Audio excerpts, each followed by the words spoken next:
How we doing out there in TV land? I have been wanting to make this idea of a kind of a class without anything attached. This is all make believe. All the codes are make believe. If you haven't checked out the game, the Undercover AI project, hard copies are for sale on blurb.com. There should be a link on www.drownsbybrendan.com. There's also a free PDF for those who don't have the money to buy it.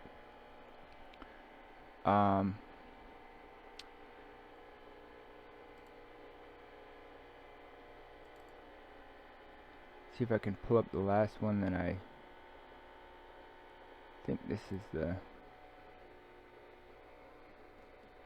So the entire class would be. Oh, this is it. This one's nice though. This one's the bigger one. But so that way we're all on the same page. Actually, I should just go to.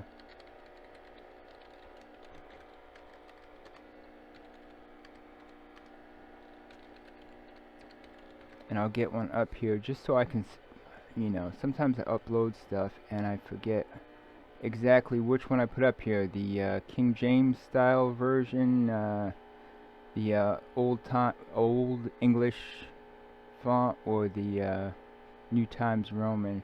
Here are the downloads, and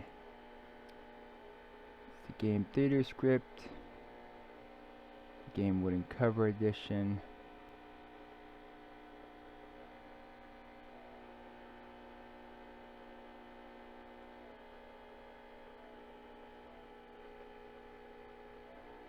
I am seeing very little as far as the download.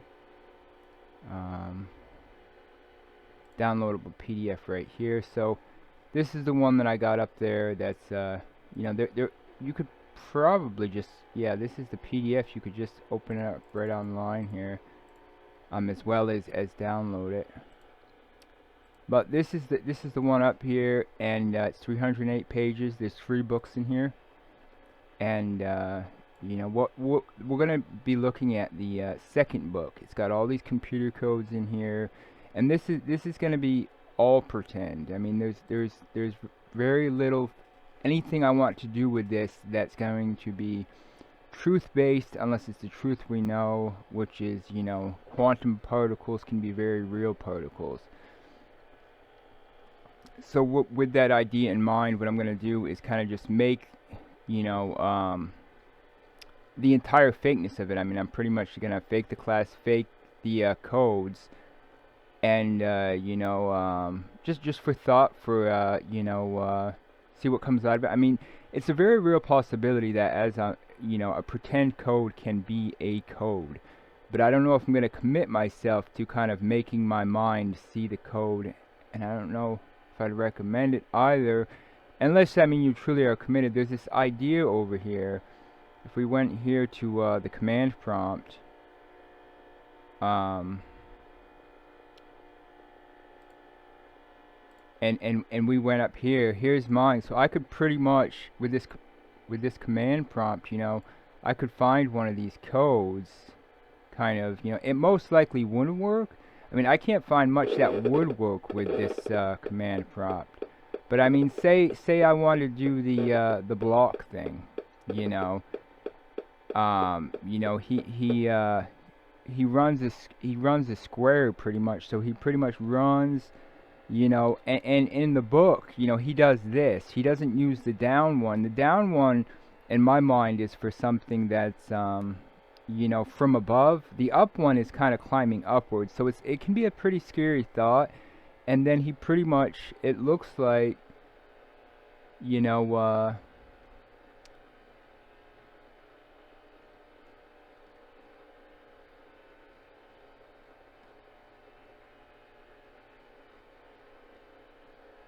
mean, I think he just, it's an S for the square.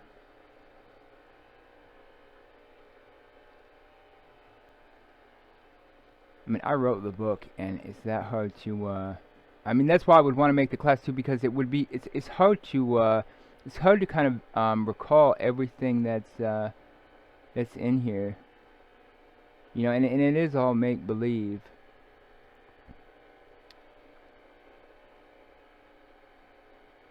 I'm pretty sure that he just does a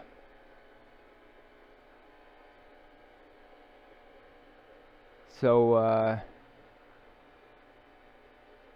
I think it's just run, and then it's S plus here, and then he does the enter. And see, it doesn't recognize this. I mean, which it doesn't, but you know, and then it's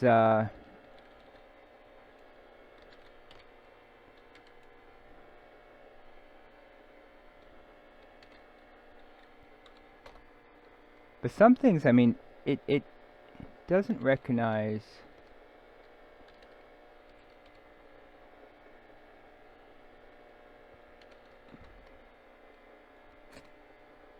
I don't know. It's, you know, it's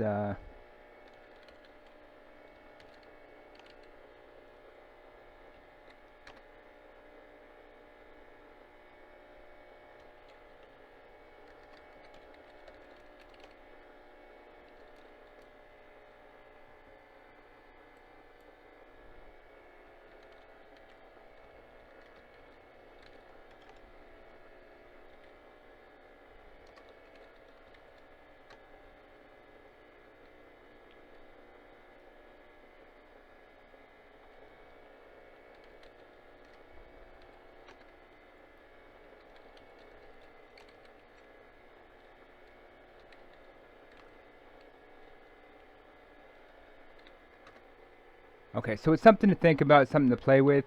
If I just hit enter, it doesn't come back with, you know, a run is not. I mean, maybe it's the no, it's still, you know, even with the lower case, you know, so it's it can be a bit spooky on the idea. I mean, from scratch.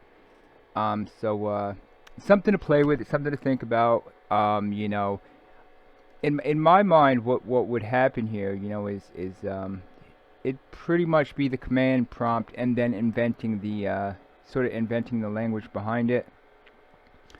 And most likely, I mean, in the command prompt, if there was such a story as this, he would not see the squares up here.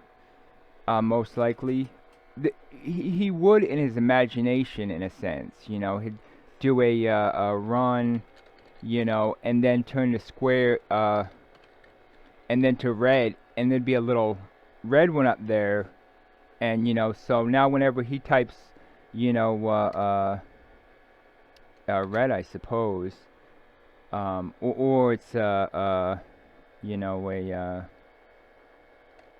low.